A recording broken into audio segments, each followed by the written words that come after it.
Chapter 5. At that moment, a man came into the lounge, saw the Boyntons, and walked towards them. He was a pleasant, middle-aged, ordinary-looking American, with a long, clean-shaven face. He was dressed very neatly. "I've been looking for you," he said, in a slow, pleasant voice. He shook hands with each of the Boyntons. "And how are you, Mrs. Boynton?" "My health is never good, as you know, Mr. Cope," wheezed the old lady. "Nadine is taking good care of me, but I can only go sightseeing for a few hours a day." "I think it's wonderful, Mrs. Boynton, that you have travelled so far," said Mr. Cope. "It's the mind that's important," wheezed Mrs. Boynton, "not the body." "And where are you going next?" asked Mr. Cope. "I am definitely going to visit Petra, although it takes about a week to travel there and back." "I'd love to visit Petra," said Carol. "It sounds marvellous." "If you can't go to Petra because of your health, Mrs. Boynton, perhaps some of your family would like to visit it with me," suggested Mr. Cope. "We don't want to separate, do we, children?" said Mrs. Boynton. Her question was answered quickly. "No, Mother." "Oh, no, no, of course not."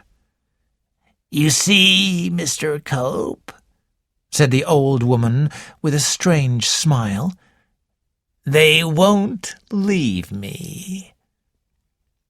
"You are a close family," said Mr. Cope, though his voice sounded unsure. "We prefer to stay together," said Mrs. Boynton. "By the way, Raymond, who was that young woman who spoke to you earlier?" Raymond jumped nervously. His face went red and then white.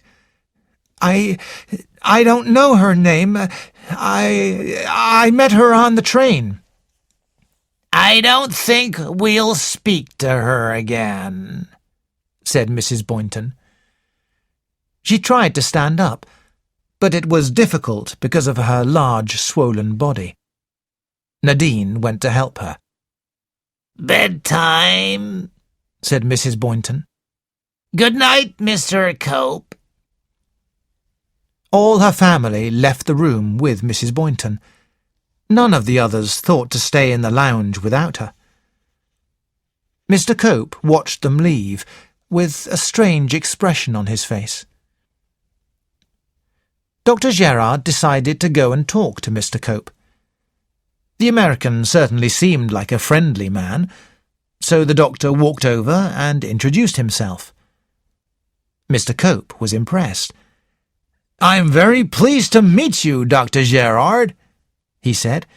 "You are famous in the medical profession, and there are quite a few other famous people staying in this hotel at the moment. As well as you, there's the archaeologist, Sir Manders Stone, and Lady Westholme, a well-known member of Parliament, and, of course, the famous Belgian detective, Hercule Poirot." Mr. Jefferson Cope was indeed very friendly, and liked to talk.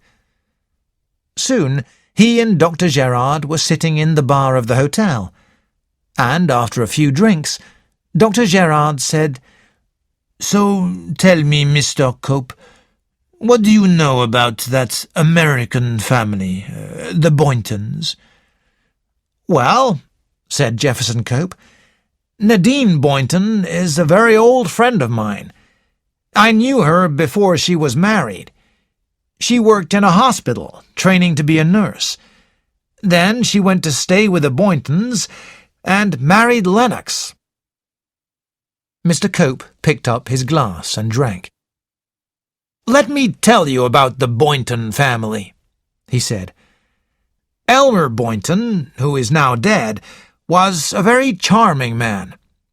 His first wife died when Lennox, Raymond, and Carol were young. Then he married his second wife, the lady I was talking to, and they had a daughter, Ginevra. After Elmer died, Mrs. Boynton totally devoted herself to the children. She protected them from the real world. They don't have any friends and have grown up to be very nervous. Do they all live at home? Asked the doctor. Yes. Do any of them work? No, answered Mr. Cope. Elmer Boynton was a rich man, and he left all his money to Mrs. Boynton so she could look after the children. They don't have any money of their own. They live alone in a big house in the country, and they don't go out or do anything for themselves. I tell you, Dr. Gerard, it seems all wrong to me. I agree with you, said Dr. Gerard. Do you think it is their fault or Mrs. Boynton's fault? Jefferson Cope moved in his chair. I think it's Mrs. Boynton's fault, he admitted, though I'm sure she meant to be kind. But I'm surprised that none of them want to leave and live their own lives. Perhaps it's impossible for them to do that now, said Dr. Gerard thoughtfully. There are ways, Mr. Cope, to stop people's minds growing and developing. But surely, said Jefferson Cope, a man like Lennox shouldn't sit around doing nothing.